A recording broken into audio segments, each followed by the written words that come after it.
guys, welcome back to my channel. I'm so excited to make this video. Honestly, I'm excited to make any video that's about my new baby daughter. If this is your first time watching me or seeing my channel, I am 1 month postpartum. Well, I'm like a month and a half postpartum with my brand new baby daughter. I'm actually holding her right here and I will show her in just a second. Her full name is Margot Amelia Ruth and her birthday was February 7th, 2020. Really quickly, here she is. She may look a lot different to some of y'all if you haven't been following along on Instagram. She's a lot bigger than she was at birth, and I'll get into that in just a minute. As I was getting ready for this video, she was not having it. She wanted me to hold her the entire time and I couldn't. So she wasn't really happy with me just before this, but she's gone to sleep, so now I can talk to you guys about her and what we've been up to and what she's been like this last month. So the very first thing I'm gonna say is we've gotten a lot of questions about if we are going to give her a nickname since our son Sebastian goes by Bash. And honestly, if anything, she'll just have a pet name like Baby or Sweetie or Honey, but she's not gonna have a nickname like Margs, or I don't even know what you would use a nickname for Margot, because Margot is a nickname for another name actually. But I just think Margot sounds too pretty to chop it up or make it shorter. So the answer is no, she's not gonna have a nickname. But anyway, the first month with Margot in comparison to how it was with Sebastian has been a breeze. I really think that that just has a lot to do with the fact that this is our second baby and we know what we're doing this time. It's not shocking to us to have a newborn in our house. I don't have postpartum this time, and I'll get into more about how I've been feeling at the end of this because this is mostly her update. I haven't had a lot of things to really update you on this time as far as my postpartum, so I'll just kind of throw that in at the end. But like I said, it's been so much easier with her this go around than it was the first time. So I've written her stats down on my phone so that I could tell you guys in the update. And when she was born, she weighed 6 pounds 4 ounces and was about 19 1/4, I believe 19 1/4 inches long. And at her 1 month appointment, she was already 10 pounds 5 ounces and 21 inches long. So she's definitely grown in that first month, and I'm so proud of her. She's thriving. Over on Instagram, we were talking about how much I hate that word, but you know, the truth is she is thriving, so I guess that's good. When she was born, she came out with a head full of stick straight hair, and it is now more on the curly side. I love it. It's so cute. She has dark brown eyes and she's about my mom's complexion. And right when she came out, she looked just like Brandon, my husband. And now I think she looks more like Bash than anything. And I think that Bash looks like me. So it's gonna take a few more weeks or maybe even months to see who she's really gonna look like as far as me or Brandon. But at the moment, every single person who has sent me a message about her has said she looks just like Bash. And it's so true. They're twins. So I'm pretty much just gonna do these updates how I did Bash's updates and just kind of tell you about like everything we're doing for this particular month, what we're using. And then next month, if things have changed, I'll update you guys on it then. At the moment, we are using Pampers Swaddlers diapers on her and Pampers Pure wipes. We have just had to start using Huggies wipes in the last couple days because there's obviously a shortage going on. I will get into the whole pandemic thing in another video, but because of that, some things may be different, I guess, in her 2 month update than how they were in her 1 month update. But a lot of the stuff that I'm going to tell you about was going on prior to things getting shut down. But anyway, back to Pampers. We love them, and she doesn't really have a lot of blowouts now that we've moved up to size 1. So she was in newborns and quickly moved to 1s after she started putting weight on, and they've been working great for her. Also, every morning, and you've probably seen this in a vlog, I give her Gerber Soothe anti-colic drops and a vitamin D drop. I can't remember the brand of the vitamin D that we use. I can link it below if you guys are interested, but I give those to her every single morning and they seem to be helping. And as far as other products I'm using on her, we use Shea Moisture or Johnson & Johnson's baby shampoo. We also use Aquaphor, and she had baby acne and I thought it was really coming in, and then by day 3 it was gone. So, and I really attribute that to putting Aquaphor on her skin. That's all I used. A lot of people said Tubby Tot or Mistela, I think that's what it's called, but I never needed to. The Aquaphor worked just fine and took it right away. It worked for us and that's what we're using. Also, we're using triple paste for like her diaper area. She's not had a diaper rash yet, but I use it preventatively. Bash never had a diaper rash ever, and I think that it was really helpful to use triple paste whenever I thought he may need it, and it kept his diaper area perfect. And I'm hoping that it'll have the same effect on her as well. So right after she was born, we had to make almost like an emergency shopping trip to get way more newborn diapers and way more newborn clothes for her because she came out under 7 pounds. And when we left the hospital, she was only 6 pounds 1 ounce. And we were expecting her to be around 7'4" according to what the doctors were measuring her at. So we didn't have like things that fit her. And it's funny because she had a 2-vessel umbilical cord, and most of those babies come out small. But they said she had like beat the odds and was going to be a big baby, and only to be on a little bit on the smaller side. So when she came out, we were all kind of shocked. Nursing her around the clock really helped her to put on weight. I was just nursing her on demand. Anytime she wanted it, I gave it to her. There was no real scheduling or anything. I just fed her whenever she wanted it, which was at the beginning all the time. And about 2.5 weeks in, she got up to about 9 pounds, and then by her 1 month appointment she was already up to 10. Speaking of nursing, she is exclusively breastfed, and from day one it's honestly been a breeze. And I'm not saying that to toot my own horn. I'm just so happy because breastfeeding Sebastian was a nightmare. So this time around, it being so much easier is honestly a blessing for me. She really got the hang of it around week 2. That first week my nips were mangled and her latch was shallow, but it just kind of, they have to learn just like everything else, and now it's smooth sailing. And I love breastfeeding. Last time I did not like it, and this time around I really, really love it. With breastfeeding, her favorite position is like the sideline position, so we do that a lot at nighttime and sometimes on the couch during the day if I can, or if I can go back to my bed and breastfeed her like during the daytime, we'll side lie because she loves to cuddle and just lay up next to me. And honestly, the sideline position has been really like a lifesaver for me, especially at night, because I can kind of get some more rest. Of course, like I'm not full-blown sleeping because that kind of thing terrifies me, but it's been really great because I don't have to like worry about like nodding off while I'm sitting up. I'm already like laid down next to her. And okay, so I just had to go lay her down because she just lost it. So she's laying down asleep now, and I'm just gonna finish this without her and then show her at the end. At the moment, we are exclusively breastfeeding. She hasn't taken any formula, and she hasn't taken any breast milk from a bottle even. Something I want to point out is like we don't use pacifiers. I tried to give her a pacifier for a day a couple days ago because she kept trying to comfort nurse on me the entire day and it was making me sore. She took it for like maybe 10 minutes and fell asleep, and when it popped out of her mouth I tried to put it back in and she wouldn't take it, and she hasn't taken it ever since. So I don't really plan on using pacifiers with her. We didn't use them with my son, and it just made things a lot easier on the back end as far as like having to break him from it. So I'm pretty sure we're not going to go down that route with her either.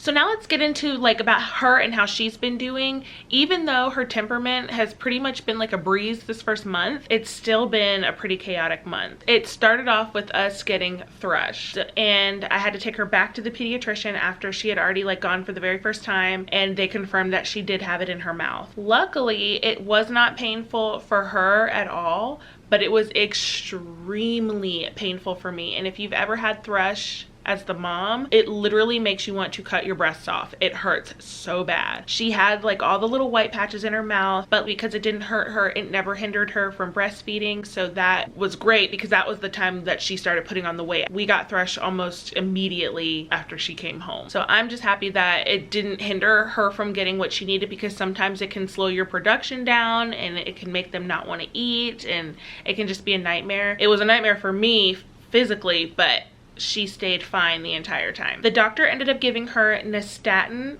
I think that's what it's called, to take it away. It took about 2 weeks to clear her up, but I'd say the whole thing was like 3 weeks, because for the first week I didn't do anything about it because I wasn't quite sure if it was thrush or not. But like I said, the nystatin cleared her right up, and I ended up having to get a prescription pill that I took for 14 days. Around the 2-week mark, her belly button stump came off, which kind of felt like a long time for me. I remember it being a lot shorter over time with my son, and it came off on its own, but it didn't quite heal up completely underneath it. And so I had to give her sponge baths instead of like submerge her in water baths for about 3 weeks. And to just get it closed up quickly, I had to take her back to the pediatrician. So at this point, it hadn't even been 1 month yet, and she had already been to the pediatrician 3 times, and they put a silver nitrate stick on it, and that just closed the skin right on up. In about about 2 days later, I was able to give her her first like in the bathtub bath. All right, moving on to sleep. So for month 1, sleeping wise, her sleep was awesome. If you watched the birth vlog, which I can link below, you would have known that when we brought her home, it was freezing outside. It was snowing like crazy, but this is Georgia and snow does not last here. At the very beginning, we spent a lot of nights cuddled up real close to each other. She just laid right here all the time, and she would probably wake up about every 2 hours to feed, and that was literally all day long. So for 24 hours, every 2 hours she was eating. Now it's more like 3 or 4 hours, especially at night, but at the very beginning, it was all the time. And because her weight was up at her 1 month appointment, the doctor said we can start going 4-hour stretches, maybe even a little bit longer at nighttime for her, and I don't have to feed her even if she's crying. However, I just can't listen to my baby cry in the middle of the night for food. We're not at this age. We're not at the stage where we're trying to sleep train yet. So if she's waking up in the night crying and wants to nurse, I'm gonna do it. I'm not gonna make her wait 2 more hours just because her weight is up. She'll just have to be a big baby.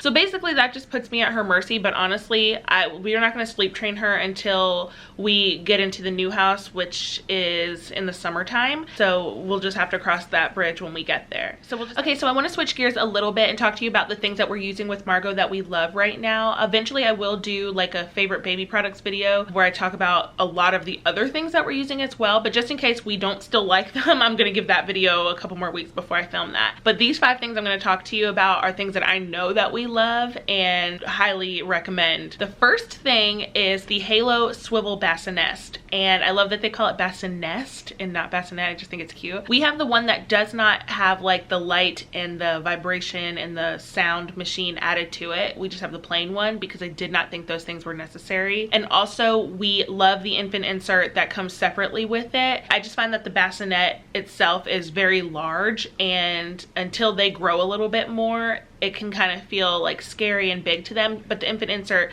kind of keeps them like, you know, close like this, how babies like to be when they're first born. Number 2 is the DockATot. Margot loves her DockATot. She takes supervised naps in her DockATot and will lay in it like if I need to just set her down while I'm doing something. We don't co-sleep, and I don't put it in the bassinet personally. I know a lot of people do, but that's just not something we do. But I love it for like daytime naps, or even at night, like if you're up watching a movie but you're not ready to go to sleep yet and you just want them to like sit in the bed with you. That's a great way to use it, and I love that. Number 3 is our swing, and it's by Graco. I don't remember the name of it. I can't find our specific one, but I will link one very similar to ours. And then we've also recently bought like a bouncer seat. I think it's Fisher Price, and I'll link that below too, because those 2 things have been great for like if I'm in the kitchen and I need to set her down and I don't want to like lay her all the way flat like in the DockATot. The next thing that I want to talk about that we love are swaddles, and we used like regular Velcro swaddles. I can link the kind that we have below at first until she got big, and then we moved her into swaddles by the Nested Bean brand. And before I even say anything about Nested Bean, the first swaddles we were using were just like solid Velcro. I loved how tight we could get her with those and how inexpensive that they were. And I know there's a lot of swaddle brands out there that you may see like other YouTubers talking about that look really nice, but they're like kind of expensive. These Velcro ones that we first used were not expensive at all, and they work like the dream. Like they are perfect for a baby. The only downside is the Velcro is so loud, and so when you're like taking it off to like feed them at night, it startled Margot, and she would like wake up like all the way when I maybe wanted her to kind of stay kind of asleep. The other swaddles that we're using now when she grew out of those are by the Nested Bean. I love this swaddle. I'd heard of this brand on Instagram, and they actually reached out and sent me some. This is not an ad for them. I'm not even going to go into a lot of detail about it because this is not what this video is about. But I just love this swaddle because it has this little bean on the front that's weighted, and there's also some that go along the sides and that can hold their arms in place. And then the Velcro is a silent Velcro, and when we moved her into that, she started sleeping so much better because she had started outgrowing the other swaddles. I wish that I had known about Nested Bean forever ago. We're gonna be using those with her, and maybe Halo as well from now on. And the last thing I want to talk to you about that I love is the Owlette. It's interesting, the Owlette. A lot of y'all probably know what it is, but basically it's like a monitor. You put it on their foot and it tells you when their breathing has been altered or they're not breathing, and it tells you their heart rate. and it also tells you how they've slept, like their sleeping patterns when they're waking up and going to sleep. I would have highly benefited from an owlet with Sebastian because I was just a nervous wreck the entire time. He was my first baby and I had postpartum out of this world. This time around, I don't have postpartum and I'm not anxious. I've not found that the owlet gives me this peace and comfort that I thought I was gonna get from it. However, I do like the fact that if something were to happen, we would know about it because it would alert us, if that makes sense. Do I think it's worth the money? Absolutely. My mom bought ours for us as a gift. If she hadn't, I probably would have bought it myself, but I feel like I would be sleeping fine at night if she didn't have it on. But I stand behind the fact that it's a great product and I think every parent should have one on their newborn. One more thing that I want to talk about that I really like is this app called the Wonder Weeks. We used it with Sebastian as well, and I know a lot of y'all are probably like, why do you keep saying what you use with your son? But these are just things that I really stand behind because I know that they work and they're working for my 1-month-old. The Wonder Weeks basically is an app that you can download on your phone, and it tells you like the developmental leaps they're going to go through, and it warns you ahead of time before the leap starts that, you know, things may get turbulent this month. So if your baby's acting up or crying or, you know, being a little bit different, it's because developmentally he or she is going through so much more, and it has videos on there and it talks you through like all the things that take place in their brain and body during this month. And I really like that because sometimes you'll be holding your baby for like weeks and they're so sweet and calm, and then the next thing you know they're just like a nightmare and crying all the time, and you're like, what is going on? Am I not doing something right? And really it's just them like trying to process this whole world in their little baby brain, and this is just developmentally a week for them where, you know, they go to the next level. So the Wonder Weeks app is awesome and I highly recommend that as well. Okay, little mama just woke up. Really quickly, I just want to talk about me postpartum. I'm not going to make a separate video for it because there wasn't a lot going on. For the first month postpartum, I've been great.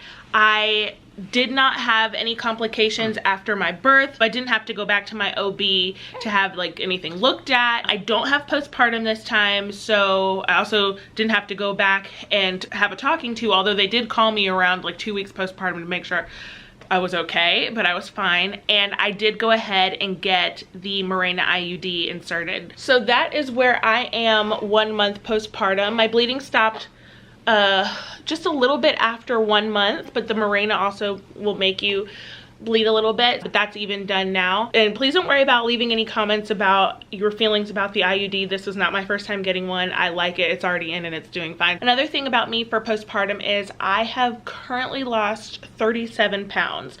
And the weight is falling off slightly slower than it did the last time. I have 25 pounds to go to get to my pre-pregnancy weight with her, and I have to then lose 10 more pounds to get to my pre-pregnancy weight before Bash, and I fully intend to lose it all. I have not been doing any exercising or any working out, and I won't because that makes my supply drop. I've just been eating less food than I had been when I was pregnant because I was eating about 7 meals a day because I was starving the entire time. And now I'm just eating 3 normal portion size meals a day, and that's been helping, plus breastfeeding has been helping me drop weight as well. I am not pumping yet. I know pumping will probably help, but I have a little bit of PTSD after pumping my way into an oversupply with my first baby that I'm kind of scared to use my pump this time. But yeah, that's pretty much it. This is our very first update for baby Margot, and I'm so excited to have her and to share her with you guys. So I hope that you liked this video. If you did, please give it a thumbs up and subscribe to my channel if you haven't already, and I'll see you in the next one. Bye.